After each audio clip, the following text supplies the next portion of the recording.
अस्सलाम वालेकुम बच्चों रिसेंटली जो हमने टॉपिक्स डिस्कस किए हैं सीएनएस के, वो पार्किंसनिज्म का टॉपिक डिस्कस किया है। ठीक है, उसके बाद हमने दूसरा टॉपिक डिस्कस किया था एंग्जोलिटिक एंड हिप्नोटिक्स का। ठीक है, अब जो हम टॉपिक पे जा रहे हैं वो हमारा है एंटी डिप्रेसेंट्स। अच्छा बच्चों, एक बात ये कि एंजाइटी जब होती है किसी बंदे को, तो उसके अंदर क्या होता है, आपके न्यूरोट्रांसमीटर नॉरएपिनेफ्रिन, एपिनेफ्रिन, सेरोटोनिन, ये जो होते हैं ना सारे, ये बहुत ज़्यादा एक्सेसिवली सिक्रीट हो रहे होते हैं, जिसकी वजह से एंजाइटी हो रही होती है। तो हम इनको कम करने की कोशिश करते हैं। फॉर एग्जांपल, या नॉर्मल भी हो तो स्लीप इंड्यूस करवाने के लिए हमें इनका लेवल कम करना पड़ता है, ताकि इनका रिलीज़ कम से कम न्यूरोट्रांसमिशन हो और बंदा आराम से सो सके। ठीक है, अगर बहुत ज़्यादा इनकी ओवर एक्साइटेशन होगी तो उसकी वजह से जो है वो एंजाइटी डेवलप होती है।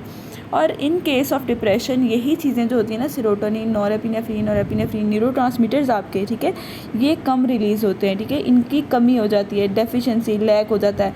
और जब ये कम बनते हैं ना, या अपने जो क्या कहते हैं साइनैप्स के अंदर कम आते हैं, तो उसकी वजह से क्या होता है, और डिप्रेशन डेवलप होता है। और डिप्रेशन की सिम्टम्स क्या क्या होती हैं, सिम्टम्स में वो बंदा सैड होगा, ठीक है, होपलेस होगा, और उसके बाद ये कि वो जो है ना, उसको किसी चीज़ में खुशी नहीं नज़र आएगी, जो है ना, उसका स्लीप पैटर्न, उसकी भूख, उसकी एनर्जी, सब कुछ लॉस हो जाएगा, और उसको सुसाइडल थॉट्स आएंगी। ठीक है, डिप्रेशन का आप में से काफ़ी लोगों को पता भी होगा, और आपने ऐसे लोग देखे भी होंगे जो डिप्रेशन में रह चुके हैं।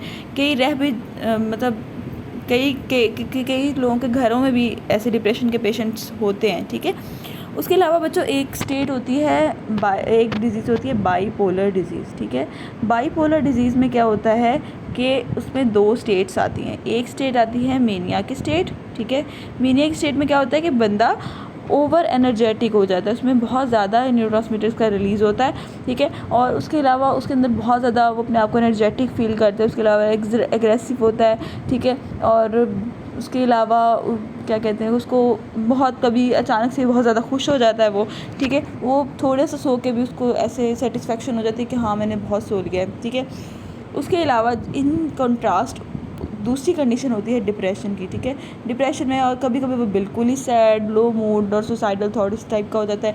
वो पेशेंट्स, उनको हम कहते हैं बाईपोलर डिसऑर्डर के पेशेंट होते हैं, जिनमें अचानक से मेनिया की स्टेट कभी आ जाती है, कभी डिप्रेशन की स्टेट आ जाती है। ठीक है, डिप्रेशन उसका भी पार्ट है, आपकी बाईपोलर डिजीज़ का भी पार्ट है। ठीक है, अच्छा बच्चों, अगर हम ट्रीट करना चाहते हैं किसी बंदे के डिप्रेशन को, तो हम ऐसी ड्रग्स देंगे जो आपके नर्व टर्मिनल या साइनैप्स के अंदर आपके न्यूरोट्रांसमीटर, जिनमें आपके सेरोटोनिन आता है, उसके अलावा नॉरएपिनेफ्रिन आता है, इनको आपके नर्व टर्मिनल के अंदर ज़्यादा करवा दे। ठीक है, ताकि ये ट्रीट हो सके। ठीक है, अच्छा अब पर्पज़ हमारा बेसिक यही है। ठीक है, अच्छा उसके बाद अब हमारे पास तरीके इसमें क्या क्या आते हैं, हमारे पास ड्रग्स इसमें कौन कौन सी आती हैं। तो इसमें जो ड्रग्स आती है उसमें सबसे पहले SSRIs आते हैं। ठीक है, उसके बाद SNRIs आते हैं। ठीक है, उसके अलावा एटिपिकल ड्रग्स हैं कुछ। ठीक है, उसके बाद हमारे पास माओ इनहिबिटर्स आते हैं। तो आज हम वो सारे डिस्कस करेंगे। सबसे पहले हम डिस्कस करने जा रहे हैं हमारा फर्स्ट पॉइंट, जिसको हम कह रहे हैं SSRIs, selective serotonin reuptake inhibitor. ठीक है, अब इनका काम ये होता है, इन्होंने ना ये जो साइनैप्स है ना, ठीक है, साइनैप्स में यहाँ पे जो सेरोटोनिन जो रिलीज़ हुआ है, ठीक है बच्चों, जब वो अपने रिसेप्टर के साथ जितनी ज़रूरत हो बाइंड कर जाता है, जो बकाया बच जाता है ना, वो वापस रीअपटेक हो जाता है उसी साइनैप्स, वो जो है वो प्री साइनैप्टिक न्यूरॉन्स के ज़रिए। ठीक है, अच्छा अब ये होता क्या है कि इस केस में हम जो है ना उसकी रीअपटेक को इनहिबिट कर देते हैं, ताकि उसके जो सिनेप्टिक क्लेफ्ट है ना, उसमें सेरोटोनिन का लेवल बढ़ सके। ठीक है, ये हमारा मकसद है इसका बेसिक एक्शन तो होता है कि हमने जो है ना सेरोटोनिन की रीअपटेक को कम करना है। ठीक है, उसके अलावा जो है इसको उन्होंने कहा कि TCAs भी हम यहाँ पे पढ़ेंगे, ट्राईसाइक्लिक एंटी डिप्रेसेंट्स, और उसके अलावा सेरोटोनिन जो है वो नॉरएपिनेफ्रिन रीअपटेक इनहिबिटर्स भी पढ़ेंगे।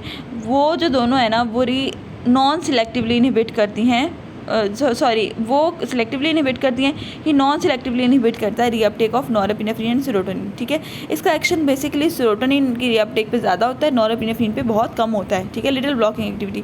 उसके अलावा थोड़ी बहुत इसकी ब्लॉकिंग एक्टिविटी मस्क्रीनिक रिसेप्टर्स पे भी होती है, अल्फा एडिनर्जिक पे भी होती है, और हिस्टामिनिक रिसेप्टर्स पे भी होती है। ठीक है, और उसके अलावा इसके कुछ फ़ायदे हैं कि ये हम आसानी से इस्तेमाल कर सकते हैं, ओवरडोज हो जाए तो उसमें भी सेफ़ होते हैं, और उनकी टॉलरेबिलिटी और कॉस्ट जो होती है ना वो रिलेटिव कॉस्ट होती है। ठीक है, उसके बाद इसकी ब्रॉड स्पेक्ट्रम होता है। ठीक है, कुछ बातें इसकी।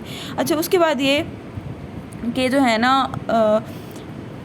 ये जब SSRI हमारे आए, ठीक है, तो पहले जो था ना हम देते होते थे ड्रग्स जिनमें TCAs थे, माओ इनहिबिटर्स थे, लेकिन जब SSRIs आए ना तो इन्होंने रिप्लेस कर लिया आपकी TCAs और माओ इनहिबिटर्स को, ठीक है।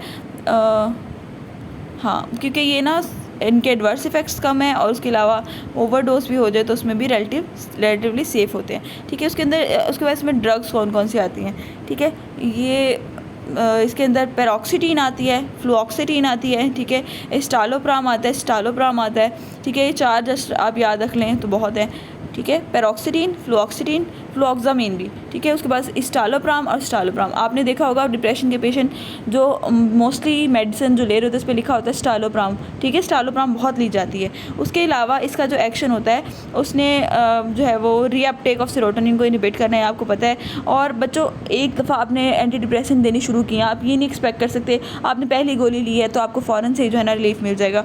बच्चों इसको टाइम लगता है, इसको 1-2 हफ्ते का प्रॉपर टाइम चाहिए होता है मूड की इम्प्रूवमेंट के लिए, ठीक है। और मैक्सिमम बेनिफिट अगर आप चाहते हैं तो वो उसके लिए आपको इंतज़ार करना पड़ेगा, तकरीबन 12 हफ्ते का इंतज़ार करना पड़ेगा, ठीक है।